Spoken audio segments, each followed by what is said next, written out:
2016 SSC নিয়োগ দুর্নীতিতে মুখ পুড়েছে মমতা ব্যানার্জি সরকারের। ভাতারের সভা থেকে নিয়োগ দুর্নীতি নিয়ে আদালতের রায় প্রসঙ্গে তৃণমূল সুপ্রিমো বলেন, শিক্ষা দপ্তর আলাদা, এসএসসি আলাদা, প্রাইমারি বোর্ড, মাধ্যমিক বোর্ড ও কলেজ কমিশন সবই আলাদা। এগুলো তারা দেখে, সবটা কি আমি করি? আমি করি না। তার এই বক্তব্যকে বিরোধীরা কটাক্ষ করে বলেছেন, সম্পূর্ণ দায়িত্ব মুখ্যমন্ত্রীর। এখন সবকিছু থেকে দায় এড়ানোর চেষ্টা করছেন তিনি। বিজেপিকে জিজ্ঞেস করুন, আপনারা ভোট চাইছেন, কত লোককে চাকরি দিয়েছেন? 2 কোটি বেকারকে চাকরি দেবেন বলেছিলেন, একটা লোককে চাকরি দেননি, একটা লোককে নয়। আজকে ভারতবর্ষে বেকারের সংখ্যা সবচেয়ে বেশি। আর আমরা বাংলায় যখন চাকরি দিই, আপনারা কোর্টকে দিয়ে চাকরিগুলো খেয়ে নেন। তার কারণ ওরা তো আমাদের আন্ডারে নয়, আপনাদের আন্ডারে। আপনারা চাকরিগুলো না খেয়ে নিয়ে যদি বলতেন, আমি রায়দান সম্পর্কে বলছি, বিচারকের নাম আমি বলছি না, আমার প্রয়োজন পড়ে না, সবাই দেখেছেন। যদি বলতেন, হ্যাঁ এখানে অসুবিধা আছে, এটা তোমার ভুল হয়েছে, তুমি সংশোধন করো, আমরা করে দিতাম।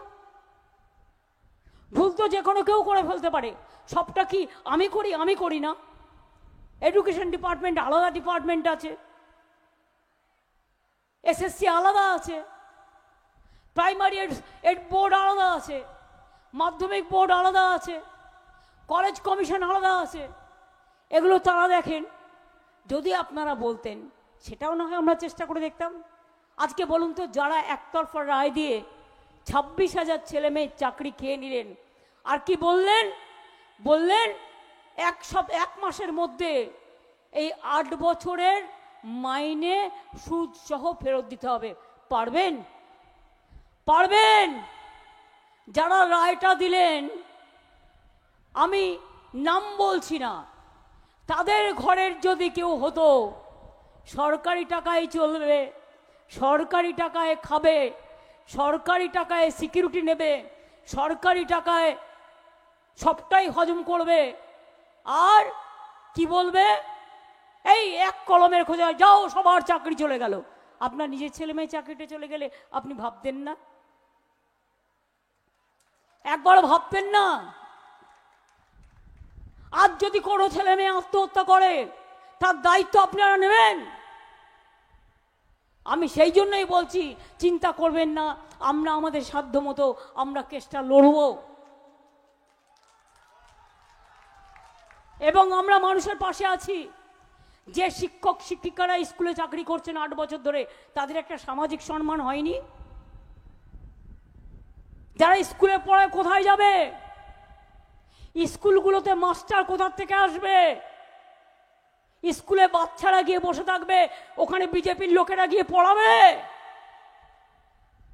না আরএসএস পড়াবে? জিজ্ঞেস করুন, বোমা ফাটিয়েছে, বোমা। বল, অনেক বোমা বাজাতে শিখেছিস না? মানুষের চাকরি খেয়ে বোমা। বল, ওই বোমা হজম হলে হয়, একদিন বুঝবি আজকে খুব গায়ের জোর না। বিজেপি থেকে দালালি করছিস কেন? প্রচুর টাকা করেছিস বলে। পাছে সিবিআই ধরে, পাছে ইডি ধরে, পাছে এনআইএ ধরে। লোকগুলো ভয় পায় বলে প্রবলেম, না তো কেঁচো খুঁড়তে সাপ বেরিয়ে পড়তো। সেদিন পুরুলিয়ার চাকরি কে বিক্রি করে দিয়েছিল?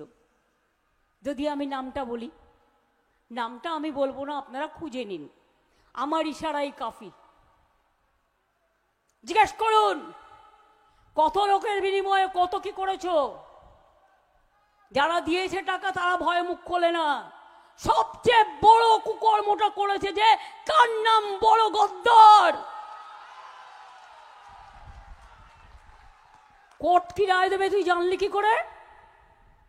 তুই 2 দিন আগে বলে দিলি বোমা ফাটাবো, এতগুলো বাচ্চার জীবন কেড়ে নিয়ে নাচছিস, নেচে নেচে বেড়া। একদিন মনে রাখবি, যারে তুমি নিচে ফেলো সে তোমারে বাঁধি বেজে নিচে, আর পশ্চাতে রেখেছো যারে, সে তোমারে পশ্চাতে টানিছে। একদিন মানুষ বাঁধ ভেঙে দেবে, ধৈর্যের বাঁধ ভেঙে দিয়ে বলবে, শুকনো গাঙে আসুক জীবনেরও বন্যার উদ্যম কৌতুক, শুকনো গাঙে আসুক জীবনেরও জয়গান গাও, জীবনেরও জয়গান গাও, জীবনেরও জয়গান গাও। জীর্ণ পুরাতন যাক ভেসে যাক, যাক ভেসে যাক, যাক ভেসে যাক। আমরা শুনেছি ওই মা ভই মা ভই মা ভই, কোন নূতনেরই ডাক। ভয় করি না অজানারে, দুরুদ্ধ তাহারি দ্বারে, দুর্দার বেগে ধাও, ভাঙো বিজেপির এই সরকারকে ভেঙে দিন ভোটের মাধ্যমে, ভোটের মাধ্যমে, ভোটের মাধ্যমে।